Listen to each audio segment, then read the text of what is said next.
Hey everybody, it's Always Bookin Comedy. It's another Monday night. I am live from San Francisco right now. I got two shows to go to in a little bit. Going over to Hate and Laughsbury and then Mirthquake, which is a staple of San Francisco.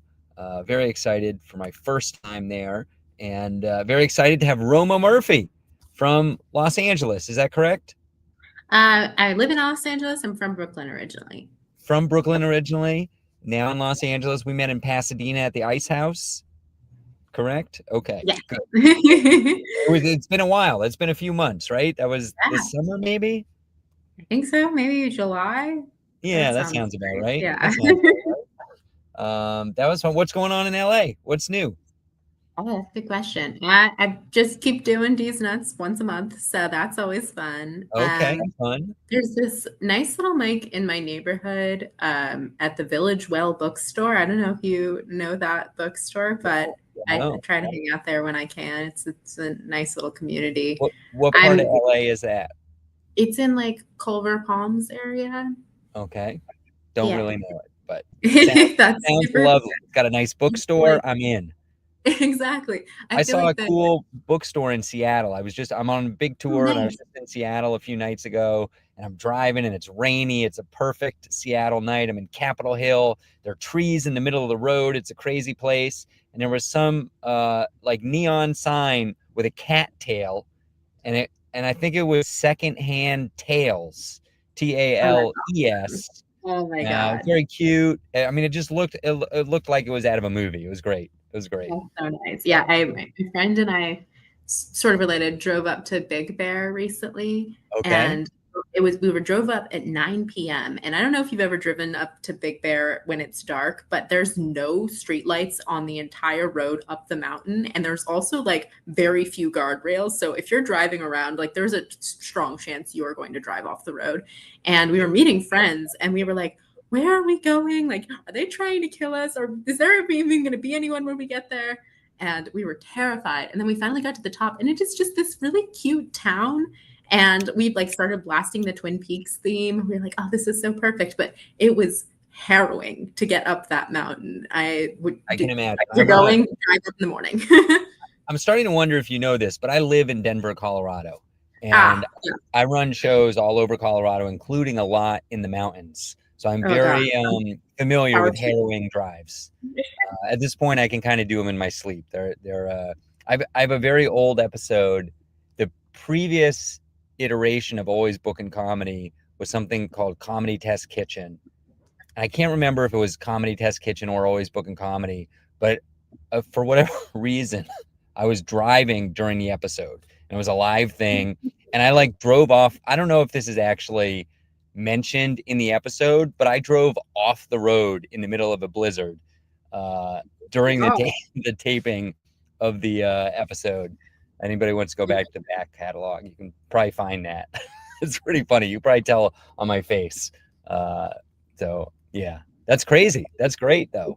Yeah, Sounds like a fun time. driving on Mulholland a while ago, and I thought that this little like overlook was accessible via car, but it turns out there was a curb, and I just drove straight into the curb, and I thought that I had busted up my undercarriage. Thankfully, there was no damage, but that not one of my finest moments. Yeah, yeah. Luckily, I was able to just pull reverse out. I think I finished the taping, having veered off, and then decided to continue the journey. Anyways, let's talk about comedy. What's going on with comedy? I don't know. How do you get to where you are? You're having success. So, I feel like my comedy journey has been across multiple disciplines and formats because I started as a screenwriter and I started doing stand up while I was studying screenwriting in school, and also did some sketch at that time, and just really fell in love with like getting immediate gratification on my jokes instead of having to wait like 2 years until whatever I was writing came out. And then I graduated college right into the pandemic. So suddenly live comedy was not a thing for a little while there. And I was in Florida at the time because a family member What, had what moved part of there, Florida? Jacksonville. Okay, I'm not familiar. That's more Western Florida. I'm not Yeah, familiar. I haven't Western, spent a lot of time Northern, there. Yeah. and also like not really a huge comedy scene, but even if there was, I was very anxious and was like, I can't be inside with people for a while. And How so I far, started, geography question, how far is that from Tampa? it's a good question. 'Cause I think Tampa's Probably like a northeast, 3 or 4 hour drive. northwest as well. Oh, okay, pretty significant. Yeah. And I know they It's have a big club and stuff. Yeah, I think the closest was St. Augustine because it's like right on the coast. It's probably closer to Savannah than other major Florida cities. Okay, But I mostly was doing like digital shows at that point over Zoom. Like I got kind of into Zoom sure. storytelling shows, which was Okay. fun. But also there's like the awkwardness of like people having to unmute to laugh, and so there's always a Yeah. little bit of a lag, and so I kind of fell off it for a little while. Did you ever have performers that were in different countries on Yeah, I shows? think so. I thought that I was a neat part. I mean, a lot of the Zoom comedies stunk, but it was Yeah. fun every once in a while to have somebody from like Australia or Hong Kong or Britain Yeah. be another act on the show. That was kind of fun. So I had to get up at like 3 a.m. to do a show, and it was like, you're used to staying up late, but waking up early is a different ball game. Yeah, I I did a cannot couple imagine of those. having They to were do tough. a set before I've even had my coffee. Absolutely. Huh. All right. So you're in the pandemic. You're in Florida. Where do you go from there? So I moved back to LA in 2022, Okay. and I started volunteering at this elementary school in my neighborhood. And I had done some shows with Vargas pre-pandemic, and then he emailed me during, and I was like, I'm sorry, I'm in Florida now. And we kind of lost touch. But then when I started volunteering at this elementary school, it turned out he volunteered there as well. And so we reconnected, and he asked me if I was ready to come back on stage. But honestly, at that point, I was still pretty anxious and like very rusty. So I wasn't really quite ready yet. And then I worked in TV writing for animation for a while. And that was really fun. And that was like a great way to kind of sate the comedy bug. And then I lost my like longer TV job and was working at a children's museum for a while, and I was like, I need some creative fulfillment again. So Got it. that's when I started doing stand up. Nice. Cool. Yeah. Tell me more about I don't know anything really about TV writing. How does that work? What does it look? What's a work day look like? How do you get a job like that? That's a great question. So the work day is, it really depends what kind of show you're on. I worked mostly in kids animation, which is like a very interesting and unique field where a lot of people, I think, don't understand how tricky it is to write jokes for kids, but like especially given like on depending on the age range, like it's such a specific skill. Like 3 and 4 year olds, the advice I always got is you can make a 3 or 4 year old laugh by showing them a behavior that they know is wrong and they can recognize as wrong. So like if you show them like if you show them a kid trying to tie their shoes laces with chopsticks, like they know that's how you tie shoes. Right. So that's always gonna make them laugh. And then when I started working, oh no, what were you I gonna got a ask? question. So let's take that scene right there. Mhm. What's the chicken and what's the egg? Like what comes first? Somebody writing that or somebody drawing slash painting the art? Usually it depends on the show. There's some shows that are storyboard driven, and then that the writer is the storyboard artist, and they're coming up with all the gags on their own. But the shows that I was on were script driven, which meant that the script came first, and then the artist came in, and usually the artist punches it up a little bit, which is really cool because they might add their own kind of visual gags. They might add like fun little details that really exaggerate the comedy even more. So it's a nice collaborative process. Okay, cool. Um, and are you? working by yourself? Is there like a writer's room in this situation, or? It depends. Animation has been having smaller and smaller rooms, so um, most of the time you're at least going to like pitch your concept to a showrunner or story editor, and then maybe you'll have like an hour or two long meeting where you go over and come up with pitches, and they punch it up, and you figure out what it's going to be. But if you're not in a writer's room, if you're not on staff, then it's your job to then go off and write the script by yourself and then come back, and then you do another kind of punch up session, punching up the script. So usually kind of it's collaborative during the rewriting process, but the actual writing process is solo. Okay. And do you go into an office to do that, or do you do it at home and it's all It like? depends. A lot of writers' rooms went remote during the pandemic, and then a lot of people didn't come back. But I found that comedy rooms really like to be present because of the same thing, like it's awkward to pitch a joke and then have to wait for people to unmute to laugh. And so, like, there's definitely a better experience being in person. So, a lot of the time, writers' rooms will try to be in person, but I've done just as many Zoom rooms. Okay, cool. Is there special software for writing this stuff? Yes. So What do there's a you? software called Final Draft that Okay. automatically formats your scripts, and it puts all the indentations and like alignments because dialogue is centered and all that. And it's it's not cheap, I will say, but it's kind of industry standard. So if you don't use it, people can tell. Are there like knockoff versions? There are, and some of them are pretty decent, but a lot of them used to be free, and now they charge like a subscription fee. Um, some people will learn how to do the formatting in Google Docs, but they're all kind of subtly different from each other, so you can tell the difference. Huh. Fascinating. Have you written any like spec scripts for TV shows or Yeah. movie Well, I screenplays? mostly have original samples. So, like, one of my samples is about a group of women during a zombie apocalypse who learn that they can turn zombies back into humans by having sex with them.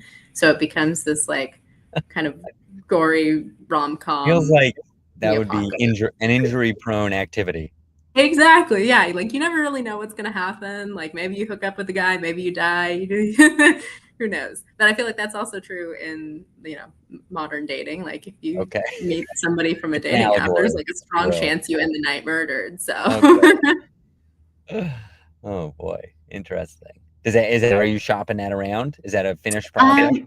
it's a finished project. I reps and I are kind of figuring out what to do because now it's getting close to the holidays and the industry pretty much just shuts down after Halloween, so might have to wait till January on that one. But Oh, but yeah, I mean, mostly I work at Sony right now. I'm actually on site and doing like straight to YouTube stuff, and that's really fun as well. Like huh. Tell digital me more comedy about is always interesting.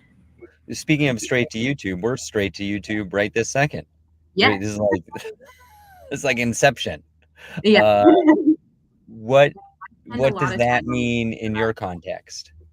Well, I'm trying to think how much I can say Oh, okay. You NDA don't. wise. Yeah. But basically, I think the idea is like kids are spending more time than ever on YouTube right now and social media in general. So finding ways to keep them hooked in between seasons of a show by continuing to produce content in the universe of the show is kind of, I think, the idea.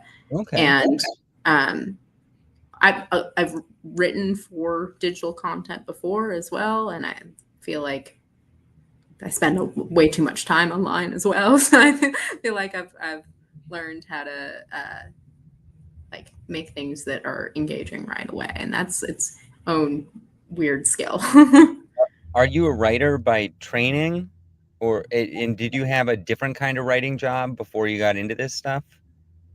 So I went to film school and studied comedy there, and that was super fun, and I learned so much. And then I wrote briefly for this company that had late night writers doing political ads, and that was really fun. I learned a lot about like keeping things quick and punchy. Mhm. Um, and then I worked for this company that did fictional influencers on TikTok, and that was crazy and fascinating time. um, so yes and no. I feel like I got the training, but I feel like nothing could have prepared me for how the landscape of entertainment has shifted, if that makes sense. Like I Okay. feel like everything has gotten quicker and shorter, and um, like people are still kind of figuring out like where people's attention spans are. Yeah, it's kind of wild. I have a different podcast that's kind of new. It's called Mark and Jake Try to Make It. And we're like, I don't know, a dozen weeks in. We do an episode every week. And in recent weeks, we put out an hour-long episode and a half hour on Patreon, and then like a 10 to 30-second short. And the full episode will get like let's call it 100 views if we're lucky, like 50 to 100 views. But the shorts are getting like, one of them got 1,500 views, and Yeah. it's a little, I don't know how to feel about it. I'm excited to have the views and have a lot of people watching this stuff. I don't know if it translates into people watching the longer stuff, but it does depress me a little bit that people are consuming 10 to 20-second clips. Like it just feels like it's like Idiocracy. Have you seen that movie? Are you familiar with it? I mean, it feels like we're in it. It's happening now, and I'm a Yeah. little scared. Yeah. I put a limit on my phone for how much time I can spend on like TikTok or Instagram. And I've been like forcing myself to, when I want to be on social media, like read a book instead. And I feel like I've been kind Yeah. of bringing my attention span back, but man, it's crazy how much like it's incentivized to only consume stuff that's shorter than 5 minutes, and that's like Yeah. Wild. but you know, if you So do a 5 minute set, that I guess that's probably better. yeah, well, that's a whole nother topic that I'm worried about the longevity of stand-up comedy. A typical stand-up comedy show is 90 minutes and hopefully never longer than 90 minutes. But I would be surprised if in like a long runway, like 20, 30 years, if people are going to be able to sit without phones and watch a variety of people on stage talk for more than an hour at the Yeah, way things are trending. It yeah. just seems I like, there are people who can definitely do it now. They're going to die off eventually, and they're going to be replaced by these children who were raised on TikTok, and they're going to just be bored. A 5-minute set is going to feel like eternity to them. Yeah, it's a little terrifying. I think the one thing that gives me hope about like the future of stand-up is like when I look around at like AI and what AI can do, the one thing that it absolutely cannot do is like live performance. And I feel like people are going to crave like face to face, like Okay. old fashioned human performance in a way that Yeah. maybe they haven't in recent years, just because it'll be so hard to find it. And my hope is that Yeah. stand up provides that for people. I don't Yeah. It know. will satisfy a human connection Yeah. thing that hopefully doesn't evolve out of us Yeah. over a couple Hopefully more we generations. continue to We'll see. need human connection. Yeah. Do you have any favorite comedy films, short or feature length?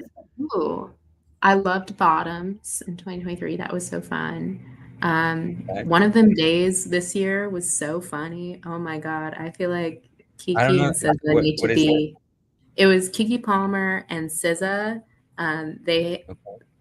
SZA accidentally gives all their rent, or not accidentally, but gives all their rent to her deadbeat boyfriend.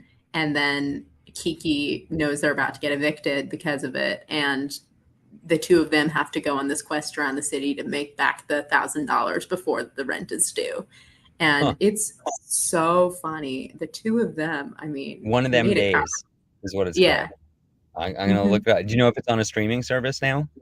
That's a good I'll question. Google it later. Yeah. I'll look.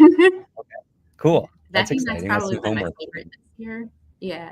Okay. I also think I feel like one battle after another is not like a ha-ha comedy, but it is such a good satire. And I laughed out loud quite a few times watching Yeah, I don't it. want to spoil anything, but I will say, and this is an unusual thing to say about a 3-hour violent drama.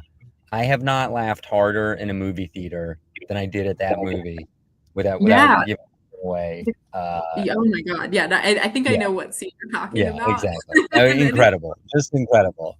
it, So yeah, that was great. That was great. Well, that's fun. Let's start winding this down. What are you excited about in the future with comedy? What are some of the things you're going to be working on going into next year? that's a really good question. I think I just started writing for this satire magazine that a friend of mine is putting together, and I'm really excited for our articles to start coming out.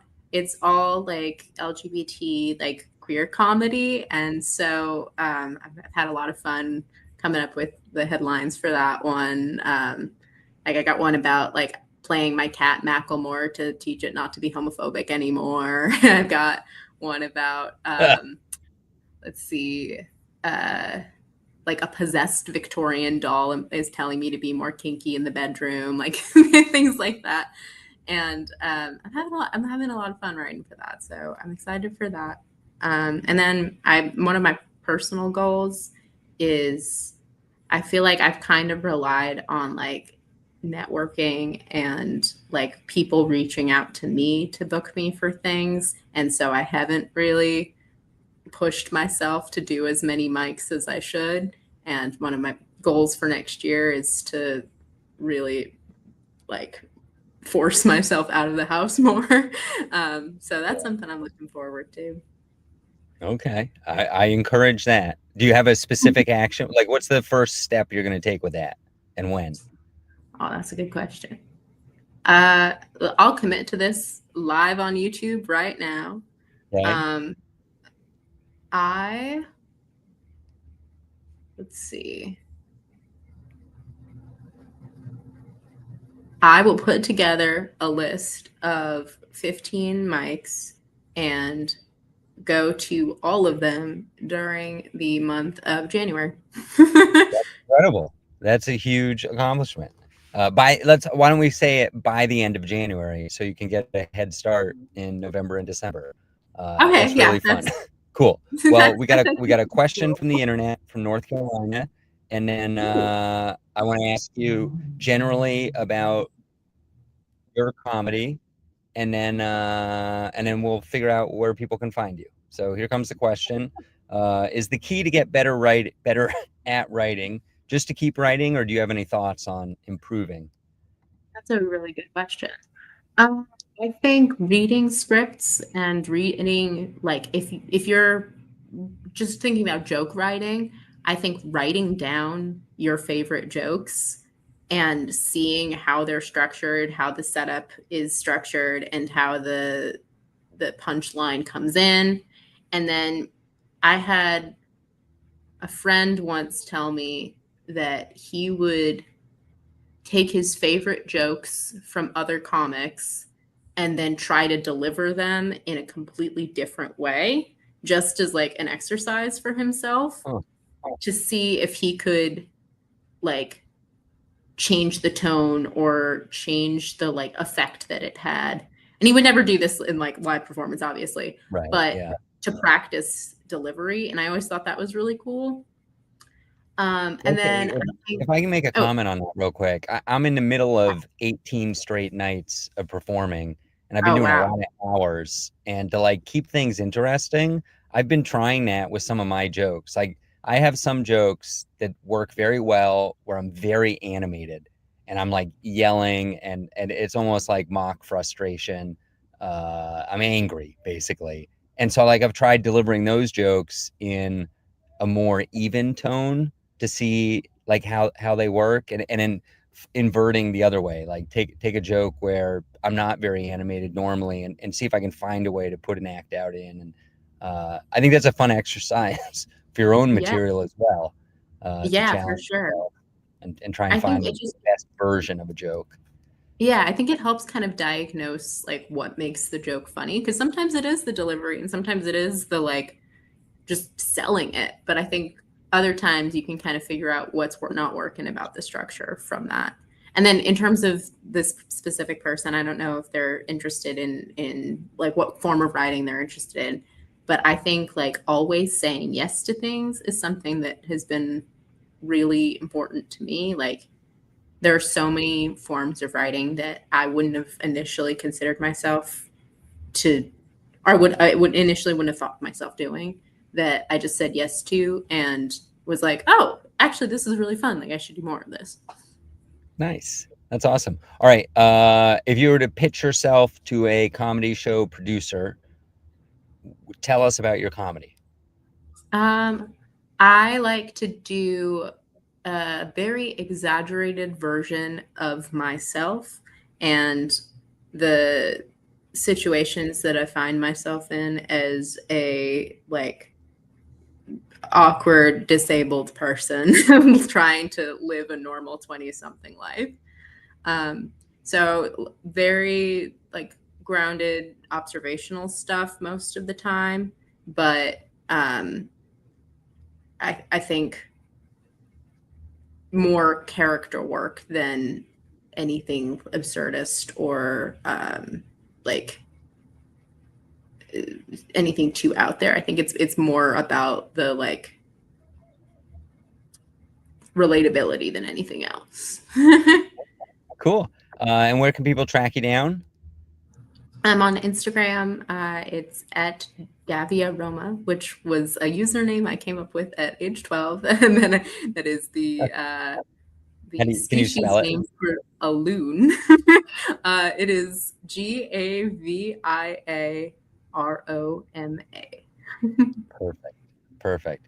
Thanks so much, Roma. Stick around for a second. I want to chat Yeah. afterwards. Thanks everybody for tuning in. I am 5 subscribers away from 500. It's November 2025. If you subscribe right now, you may click me over to 500. That'd be very exciting. Keep tuning in every Monday. Check out the back catalog. Everybody have a terrific week. Bye bye.